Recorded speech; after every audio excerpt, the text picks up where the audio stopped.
Well, friends, very good morning, all of you. Welcome to Success Mantra by Jay Malik. I am JP Malik before you. Today, fixed deposit, deceased case ब्याज बचाने की tips.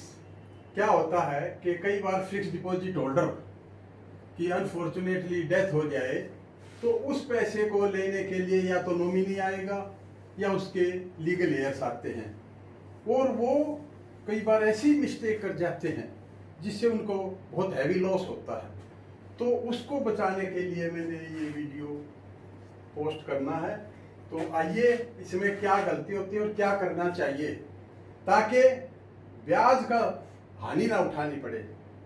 तो देखिए, जब भी कोई FD बनती है फिक्स्ड डिपॉजिट, तो जिस दिन date of issue of FDR उस दिन कॉन्ट्रैक्ट रेट जो होता है वो कैसे हम प्राप्त करें, क्योंकि कॉन्ट्रैक्ट रेट से ऊपर रेट मिल नहीं सकता है डिसीज केस के केस में। क्योंकि देखिए रूल क्या है, ब्याज कैसे मिलेगा। Rule 1, if death after maturity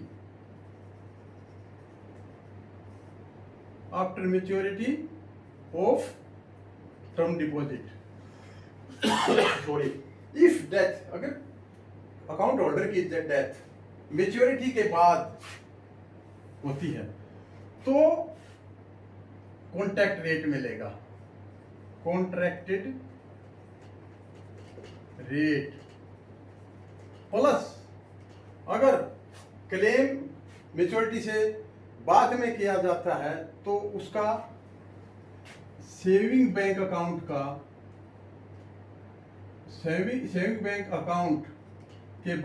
का इंटरेस्ट ये और मिलेगा।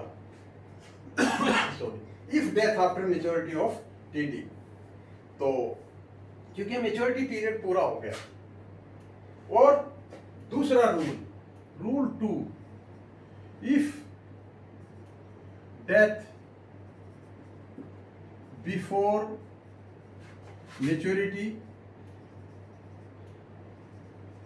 मेच्योरिटी से पहले बट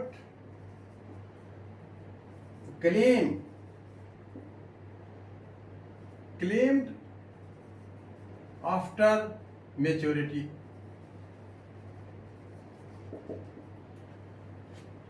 बट इफ दूसरा केस है, इफ डेथ बिफोर मेच्योरिटी से पहले डेथ होगी बट क्लेम्ड किया है जो आफ्टर मेच्योरिटी के बाद क्लेम किया है, तो ये contract rate plus SB account rate, वो एसबी जैसे 3% आजकल चल रहा है तो वो रेट मिलेगा और मेच्योरिटी वैल्यू पूरी मिलेगी।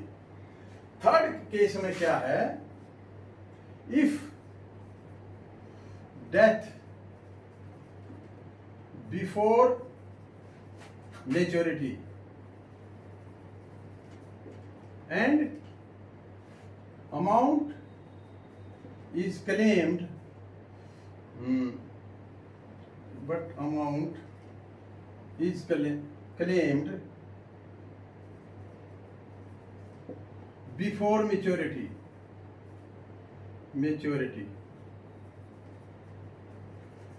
तो यहां पर क्या होगा, डेथ मेच्योरिटी से पहले है और अमाउंट भी मेच्योरिटी से पहले है, तो running period rate of interest will be paid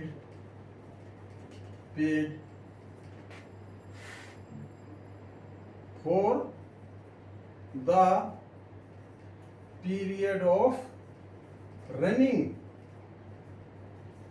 of FDR FD। अगर डेथ मेच्योरिटी से पहले हो गई और अमाउंट भी पहले क्लेम किया तो rate of interest will be paid for the period for running of FD, जितना पीरियड चली। सपोज आपने 5 ईयर्स की एफडी की 5 ईयर्स और 7% इंटरेस्ट है, और आपका 4 ईयर्स का 6% है। आपकी एफडी 5 ईयर्स कंप्लीट नहीं की, कुछ दिन बचे, तो 4 ईयर्स का 6% देगा।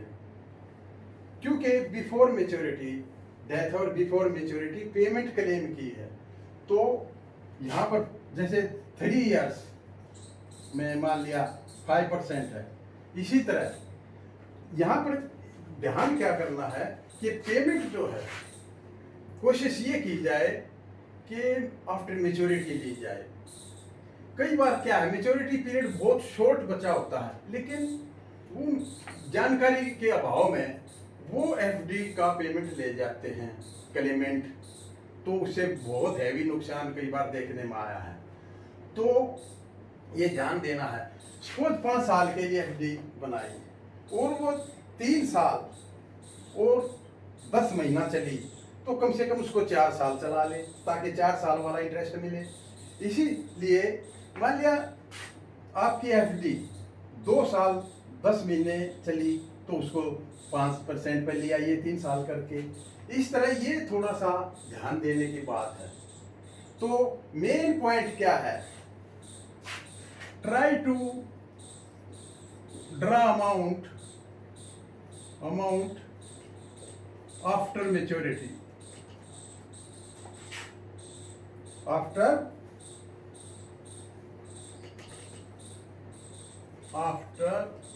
मेच्योरिटी पीरियड, मेच्योरिटी के बाद ही ड्रा करें, यानी पैसे को जो निकालें क्लेम करें वो मेच्योरिटी के बाद हो, ये कोशिश हो करनी चाहिए। अगर ज़्यादा सर्कमस्टांस अलाउ नहीं करते, पैसे की ज़्यादा रिक्वायरमेंट है, तो मजबूरी है, वरना तो कई बार शॉर्ट पीरियड के लिए बहुत हैवी लॉस किया जाता है, उससे बचा जाए। ये एक केस मैंने ऑडिट के टाइम चेक किया था, तो इसीलिए मैंने वीडियो पोस्ट किया है। एक एफडी है 10 लाख की, 7% पे है, क्वार्टरली रेस्ट है, मैच्योरिटी वैल्यू 14,14,780 है 5 साल के लिए। तो इसमें देखिए, ये 10 जनवरी 2017 को ये बनी थी, और date of death account holder की 26/11/2021 को डेथ हुई। तो क्लेम किया 10/1 की बजाय, ये इसकी ड्यू डेट थी, लेकिन क्लेम यहाँ किया 10 जनवरी 2022, क्योंकि उसको जानकारी नहीं थी। अगर वो 10 दिन और रुक जाता तो उसको पूरी मेच्योरिटी वैल्यू मिलती 14,14,780, लेकिन 10 दिन के अब कमी के कारण वो एफडी 4 साल कुछ महीने चली, तो 4 साल का रेट ऑफ इंटरेस्ट बना 6% और कुछ दिन बने 82 डेज। तो बैंक ने क्या किया, running period 4 years, 4 quarter 82 days, तो इसका 6% का 12,86,090 रुपीज पेमेंट की। जबकि यहाँ पर सिर्फ 10 दिन बचे हुए थे। अगर 10 दिन वो पेमेंट ना निकालता या उसको जानकारी होती, तो वो यहाँ इतना अमाउंट लेता, तो उसको 1,30,000 के करीब का लॉस हुआ, क्योंकि उसको जानकारी नहीं थी, अवेयरनेस नहीं थी। अब देखो, डेट ऑफ मेच्योरिटी है ये, और डेट ऑफ डेथ सपोज करो ये है, और क्लेम उसने किया है 15/2 को आफ्टर मेच्योरिटी। तो यहाँ पर क्या है, running period is covering maturity period, 5 साल का पूरा कवर किया, प्लस 35 दिन ऊपर एक्स्ट्रा का ब्याज मिला, और उसको यहाँ पर देखिए टोटल वैल्यू 40,40,780 प्लस 2,877 ब्याज, जो 3% सेविंग बैंक अकाउंट का है 35 दिन का, वो मिला। तो उसको टोटल वैल्यू मिली 40,17,657। तो इस तरह जो उसको लॉस हुआ फर्स्ट केस के हिसाब से, उसको 1,31,567 रुपए का लॉस हो गया सिर्फ 10 दिन के ऊपर।